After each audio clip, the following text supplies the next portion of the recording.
Hello.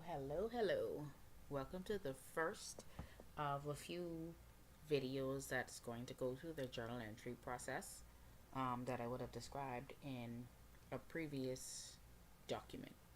You'll find that within the lesson. I think it's lesson 5. It's lesson 5, module 2, where I'm talking about what the journal entry process is. And I guess I put it in a way that hopefully is really good to understand, to help everyone to understand how to prepare journal entries.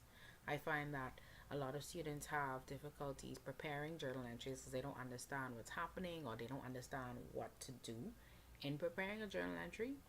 And so, because journal entries are so important, I thought it necessary to try and break it down a little bit better than the book may have, and just give some steps in the thought process. Maybe that will help with bridging the gap between a transaction and actually recording it. So, like I said, this is the first of many. I'm going to do as many journal entries as I can just so that you have something to look back on when you're preparing journal entries yourself. So, this sheet is just a sheet where I have the 5-step process that I described in my document. What is happening in the transaction? What accounts are affected? How are the accounts affected? Have they increased? Have they decreased? Is it a debit or is it a credit? How much each account should be affected, and then prepare the journal entry based on what we know, which would be what we identify in the first 4 phases as well as in the actual transaction. And so you'll find that I'm going to use this sheet just to explain journal entries throughout the course. So get familiar with it, and yeah, just ask questions. Wherever there's a problem, I'll slow it down in future videos, or I'll make adjustments. So it's good. Just get your questions out, pay attention, and hopefully helps you to understand it better. So the first example I'm using is a transaction. It's one of the first transactions that happened with a sole proprietorship. Worth mentioning, this entire course is going to be based on transactions from a sole proprietorship, because those transactions tend to be a little simpler than, say, a partnership or a corporation. Partnerships and corporations we cover in the very next course for those that have to take the next course. So don't worry, it's coming. But I think this is a good stepping block using a sole proprietorship, because then you get the basics before it gets a little complex. So just had to throw that piece in there, but let's get to it. This is a typical first transaction for a company that's just been created. It says Brennan and Company opened their bank account on July 1st, 2020. The account was started with $30,000 given by the owner. So let's walk through this process, the thought process here. Number 1, what is happening in this transaction? Well, can we put it in different words? What's actually happening here?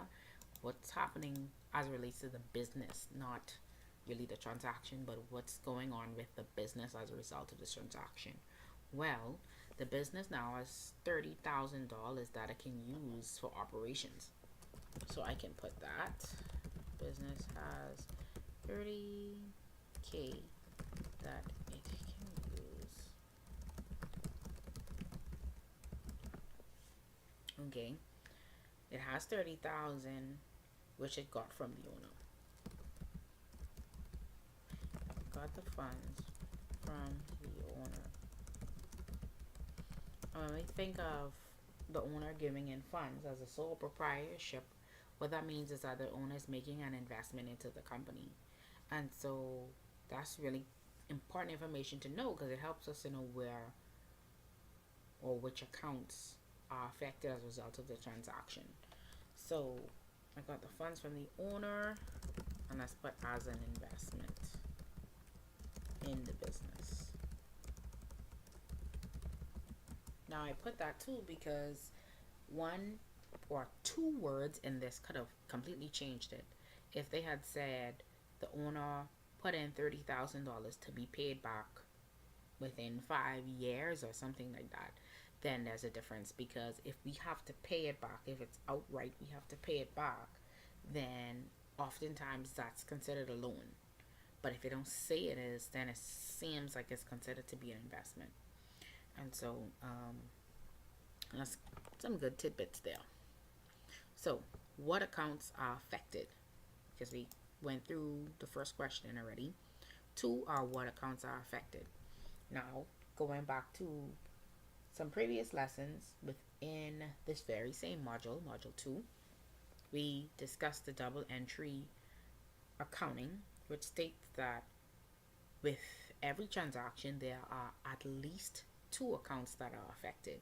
And so we should expect that for question 2, what accounts are affected, there are always going to be at least two accounts. Depending on how extreme a transaction is, there could be more than two, but there's never going to be only one account affected in a journal entry, and there's never going to be the same account twice. Okay, so there are always two accounts that are affected. And so to know what accounts are affected, we have to understand what's happening in the transaction and give these accounts a name. So there are some basic names that usually go with accounts. You'll see that in this module as well, where I show you, I guess, a listing of accounts. You can't go wrong with choosing from that listing actually for whatever best describes the situation. Okay, or whichever it makes sense. So in this instance, we're talking about a bank account, and we're talking about an owner investing funds into the business. Well, one of the first accounts I'm definitely going to think about is going to be our cash or bank account. And so we can either name that cash or we can name it cash at bank. I'll name it cash at bank. But either way isn't wrong. What's important to note is that you just can't interchange it throughout. If you start with cash at bank and you have more transactions that involve the bank account, you have to continue to use the name cash at bank. You can't use cash later or bank later. You have to keep the name going, because that's the only way to make sure everything is being recorded in the same account, and we have the right balance for this bank account that we're now recording on the company's books. Okay, so cash at bank is definitely the first account that's affected. And when we look at what other account can be affected, the only other thing that's happening here is, like we said, the owner is investing into the business. And so because it's an investment, when we think of owners, we're going to automatically think of an owner's equity account. That's where investments and withdrawals from owners go. And so therefore that means the next account has to be an owner's equity account.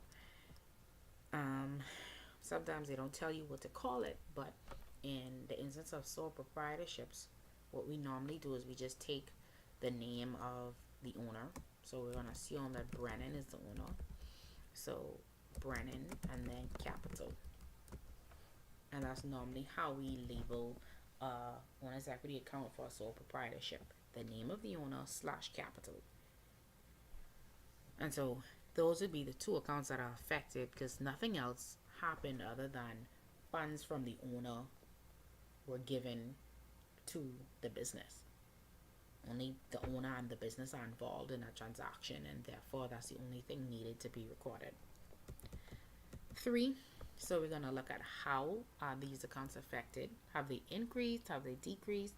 Do I need a debit or do I need a credit? So what we'll do is we'll take each of these one at a time. So cash at bank is the first account we'll look at. And how is this account really affected by the transaction? Should it increase or should it decrease the value of the cash at bank as a result of the transaction? Well, if we think about it, when we open up a bank account and we put money into the bank account, we should be expecting to increase the balance that's in the bank account. And so because of that, our cash at bank should be expected to increase. What I like to ask after this point is, okay, so we're increasing the cash at bank account. Understood, but how do we increase this cash at bank account? Do we debit it or do we credit it? Well, the way to know if we debit or credit is based on the type of account that we're trying to adjust or we're trying to make changes to. Cash at bank is an asset account. If you look on your list, cash and things like that fall underneath an asset account because it's a benefit to the company to hold cash.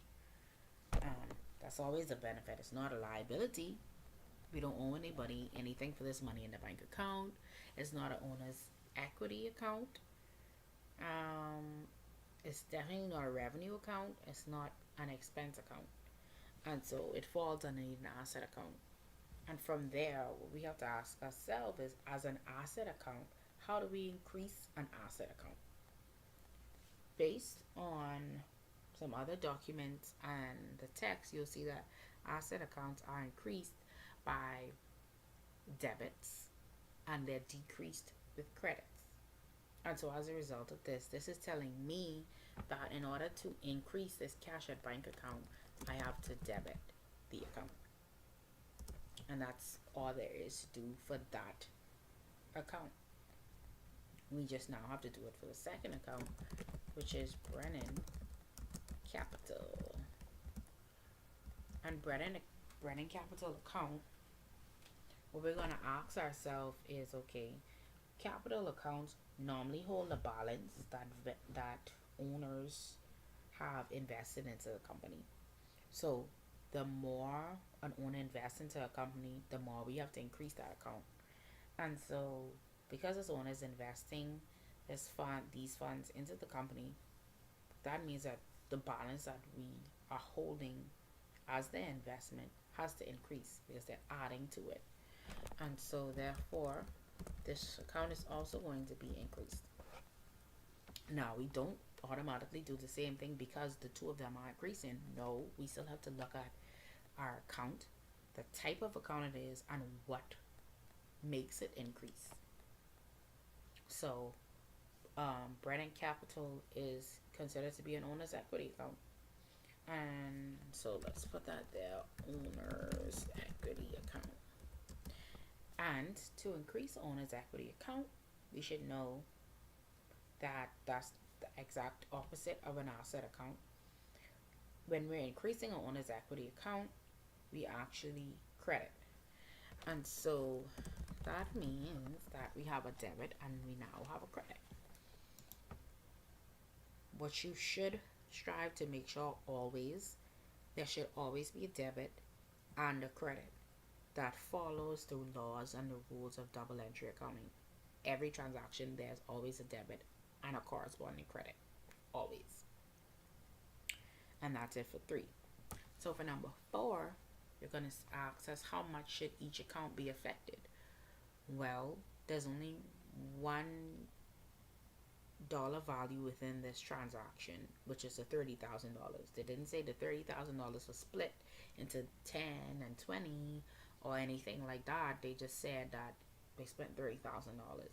And so because it's very simple and they don't seem to split the value of whatever it is that we're using, both accounts are going to be affected by the same 30,000. Later on, I'll show you examples of what we do when the transaction is much more complex and may involve different values. We'll go through that later on, but in this instance, it's just a simple example to just give you an idea of how to go through the process. So like I said, both accounts are going to be affected by the same $30,000. So now here's the fun part. We're going to take 1, 2, 3, and 4 and put it all together to make 5 and prepare our journal entry based on what we know from 1, 2, 3, and 4 and in proper form. Now let's put a plug right there. In proper form, you're going to hear that a lot and see it a lot within this course because it is very important to make sure that your journal entries look the way that they're supposed to. This visualization will help you because you'll see that when I type it in, I type them in pretty much the same. And there's a reason for that, because that's going to get you full points for your journal entries, because that is the proper way to do it. And in accounting, there are proper ways to do journal entries, there are proper ways to do statements and reports. Therefore, get used to practicing it exactly how it is, to maximize your points, because you will get points deducted because everything has to be done a certain way in accounting. Okay, so let's go to prepare the journal entry. We have the column for date, account number, debit, and credit. And so here we're just taking all of this information and putting it in the form of a journal entry. Okay, the date, we only need to enter in one date per transaction. And so this is one transaction here. The date they're telling me is that happened, it was open, the bank account was open on July 1st, 2020. So that means that as of July 1st, 2020, the value of the accounts have both increased. And so therefore the date I'm going to use is going to be July 1st, 2020. The account name, I'm just going to bring the names from here, which accounts are affected: Cashet Bank and Brennan Capital. I'll bring those down here. Before I do that, what I will mention is that in putting this information in proper form, your assets, your debit, the account that you're going to debit should always be at the top, and the account that you're going to credit should always be at the bottom. And what should also happen is the credit account should always be indented. So you're going to see me do that right now, because I'm going to take the account that I'm debiting, which I'm debiting the Cashet Bank account. And so I'm putting that on the top line. And the second account is Brennan Capital. That's a credit. And so I'm putting that on the second line. Brennan Capital. Like I said, we should always indent. And so let me just indent it. That lets me know this is the debit account, this is the credit account. Now all I have to do is take the amount that each account is affected by and put it underneath the respective column. So because Cashet Bank is being debited, I have to put the $30,000 underneath the debit column. So 30,000. And because Brennan Capital is being credited, I have to come on the second line, which is Brennan Capital, go all the way over and place a credit of 30,000 there as well. And what you will notice is I have a total down here for my debit column and my credit column. Why? Because as with journal entries, I have to make sure my journal entries are in balance. My total debits have to equal my total credit. If it doesn't, then I know my journal entry is wrong. Okay? But they equal each other, so I'm in good shape. Like I said, that gets more complex when you have more than one account involved in a transaction. When I come to this section here, what's imperative is that we also give a brief description of what happened. That's important with journal entries, because we want to be able to look at a journal entry and get all the information that we need to understand what happened in the transaction. And so here, we don't have to type all of that in red, but we can just put opened bank account with $30,000 investment from owner. And that would be sufficient. What I'd probably do is give a little space there. And ultimately, this would be what my journal entry looks like. You'll notice I also have this kind of box looking thing, but with accounting, you'll find that this here is standard. This means that I'm complete. A double underline means that I've totaled up everything, and everything I've done is complete. And so you'll notice that a lot throughout the course. So just prepare yourself to see it.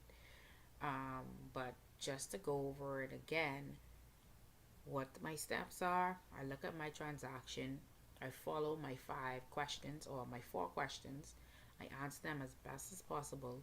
What's happening in the transaction? Identify at least 2 accounts that are affected. 3, how are they affected? What type of accounts are they? Are they increase or are they decrease? That helps me to understand, are they debited or are they credited? Once I know that, I look at the amount. What's the amount that's being affected for each account? And based on that information, I bring it all down in the bottom here to my journal entry section.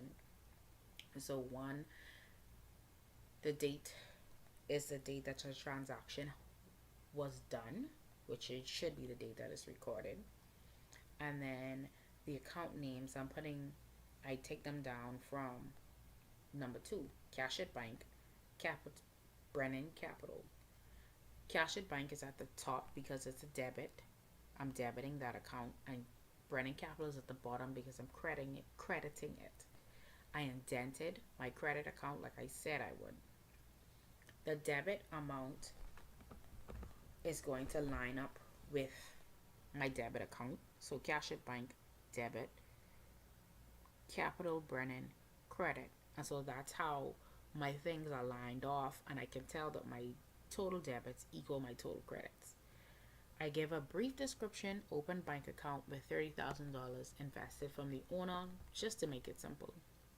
And so I hope this helps and that it was informative. There are going to be a few more of these, so just look forward to them. I'll probably also save a copy of this Excel document for anybody that feels comfortable using it. It should be helpful, and hopefully you get it.